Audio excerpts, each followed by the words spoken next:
बच्चों, भौतिक विज्ञान के अध्याय 1 भौतिक जगत में अब हम आगे प्रकृति में मूल बल के बारे में पढ़ेंगे। प्रकृति में बहुत बल होते हैं, लेकिन उनमें जो मूल बल हैं वो 4 हैं। ठीक है, गुरुत्वाकर्षण बल, विद्युत चुंबकीय बल, प्रबल नाभिकीय बल तथा दुर्बल नाभिकीय बल। ये 4 बल होते हैं, ठीक है, जो मूल बल कहलाते हैं। अब सबसे पहला है गुरुत्वाकर्षण बल। यह आपने पढ़ भी रखा है, डेफिनेशन पढ़ लीजिए। ब्रह्मांड में किन्हीं 2 कणों के बीच लगने वाला आकर्षण बल उनके द्रव्यमानों के गुणनफल के अनुक्रमानुपाती और उनके बीच की दूरी के वर्ग के व्युत्क्रमानुपाती होता है। ठीक है, और बल की दिशा जो होती है कणों को मिलाने वाली रेखा की सीध में होती है। तो यहाँ पर ये फॉर्मूला निकल कर आया, F proportional m1 m2 upon r square. मान लीजिए m1 m2 द्रव्यमान के 2 कण हैं, r दूरी पर हैं, तो F प्रोपोर्शनल m1 m2 हो गया। और F ये बटे में लिखते हैं तो ये व्युत्क्रमानुपाती शब्द होता है, दूरी के वर्ग के व्युत्क्रमानुपाती। तो फॉर्मूला हुआ F बराबर g m1 m2 upon r square. यहाँ पर g सार्वत्रिक गुरुत्वाकर्षण नियतांक है। सार्वत्रिक का मतलब होता है सब जगह एक जैसा, चाहे हम चंद्रमा पर देखें, बृहस्पति पर देखें, चाहे पृथ्वी पर देखें, g का मान एक जैसा होगा। अब इसकी कुछ प्रॉपर्टी हैं। अब देखिए, दोनों द्रव्यमान हैं, इनके कारण बल लग रहा है, तो ये सदैव आकर्षण बल होगा, एक दूसरे को अपनी ओर आकर्षित करते हैं। ये जो बल है प्रकृति में सबसे दुर्बल बल है, कमजोर बल होता है। F anti proportional r square, यानी ये व्युत्क्रम वर्ग नियम का पालन करता है। वर्ग मतलब r का वर्ग और व्युत्क्रम है, तो व्युत्क्रम वर्ग नियम का पालन करता है।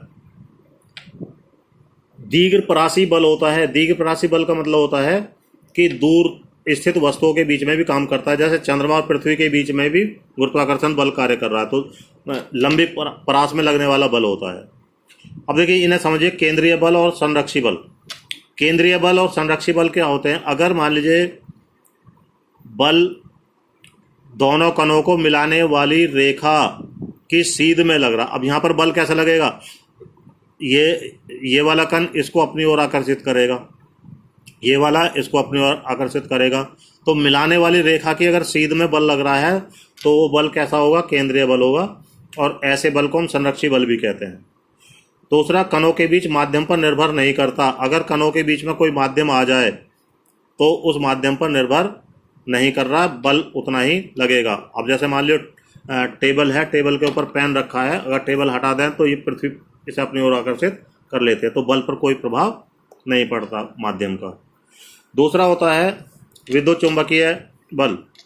आवेशित कणों के बीच लगने वाला बल विद्युत चुंबकीय बल कहलाता है, और ये आवेशों पर डिपेंड करता है। मान लीजिए 2 आवेश बिल्कुल सेम उसी तरह का है, 2 आवेश हैं Q1 Q2। आवेश 2 प्रकार के होते हैं, धनात्मक ऋणात्मक, और उनके बीच की दूरी r है। तो F proportional Q1 Q2 upon r square हो जाएगा, पढ़ रखा होगा। और F बराबर 4πε0K Q1 Q2 upon r square. यहाँ K एक परावैद्युत है और उसके माध्यम का अपवर्तनांक, माध्यम का परावैद्युतांक जो होता है वो K है। ठीक है, तो इसकी प्रॉपर्टी हम याद कर लेंगे।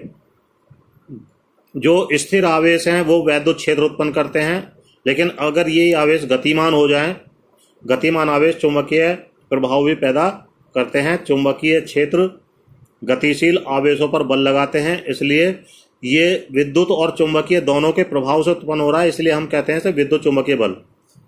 अब देखिए, आवेश 2 प्रकार के होते हैं, तो इसलिए बल भी 2 प्रकार के लगेंगे, आकर्षण का, प्रतिकर्षण का। जो सजातीय आवेश हैं, मान लीजिए दोनों ही प्लस प्लस के हैं या दोनों ही माइनस माइनस के हैं, तो इनमें प्रतिकर्षण बल लगेगा। और अगर विजातीय, एक प्लस का है आवेश और एक माइनस का आवेश है, तो इनमें आकर्षण बल लगेगा। ये प्रबल बल होते हैं, गुरुत्वाकर्षण बल से प्रबल हैं। ठीक है ना। और अगर हम 2 प्रोटॉनों के बीच बल निकालें तो 10⁻36 गुना ज़्यादा होता है ये गुरुत्वाकर्षण बल से। इलेक्ट्रॉनों के बीच 10⁻43 गुना होता है, और एक इलेक्ट्रॉन एक प्रोटॉन के बीच अगर हम वैद्युत चुंबकीय बल निकालें तो गुरुत्वाकर्षण बल से 10⁻39 गुना ज़्यादा होता है। ये लघु परासी बल है। लघु परासी का मतलब है ज़्यादा दूरी पर काम नहीं करते। इस आवेश के क्षेत्र में अगर मान लीजिए दूसरा आवेश रखा है तो उनके बीच बल लगेगा, वरना नहीं लगेगा। तो ये लघु परासी बल है। व्युत्क्रम वर्ग नियम हो गया। केंद्रीय बल भी है। इनमें अगर मान लीजिए एक धन और एक ऋण है तो आकर्षण लगेगा, तो इनको मिलाने वाली रेखा की सीध में लगेगा। अगर दोनों धन हैं तो एक दूसरे को प्रतिकर्षण करेंगे तो बल ऐसे लगेगा बाहर की तरफ को, तो मिलाने वाली रेखा की सीध में ही लग रहा है, तो इसलिए केंद्रीय बल हो गया और संरक्षी बल हो गया।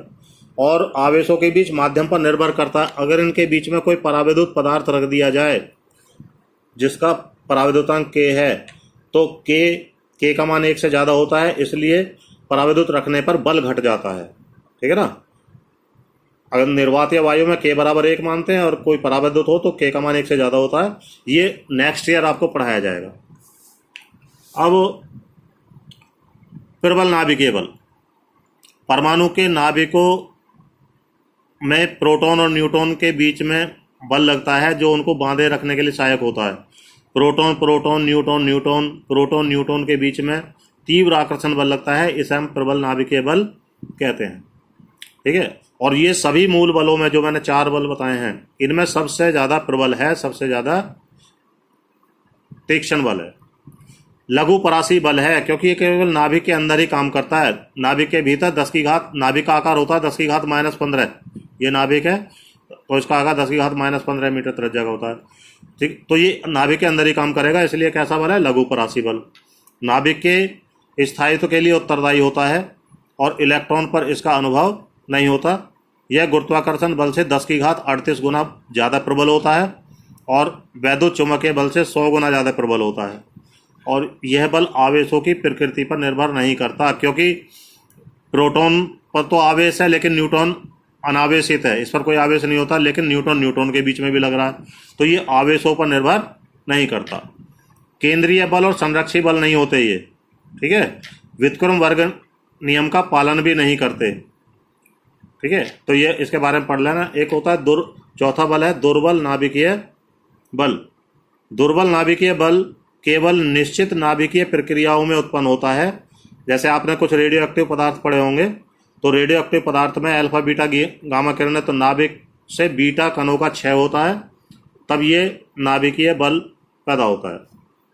तो ये बल भी कैसा? लघु परासी बल है, 10 की घात -16 मीटर कोटि का है। दुर्बल नाभिकीय बल है। अब दुर्बल तो है लेकिन गुरुत्वाकर्षण बल से ज़्यादा दुर्बल नहीं है। सबसे कमजोर बल कौन सा है? गुरुत्वाकर्षण बल। तो दुर्बल नाभिकीय बल कमजोर बल है लेकिन गुरुत्वाकर्षण बल से प्रबल है। ठीक है ना। और वैद्युत चुंबकीय बलों से दुर्बल होता है। ये भी केंद्रीय बल नहीं होता, संरक्षी बल नहीं होता। ठीक है। यह कुछ मूल कणों विशेषकर इलेक्ट्रॉन न्यूट्रॉनों के बीच कार्य करता है। तो इसे एक बार पढ़ लेना, पढ़कर समझो।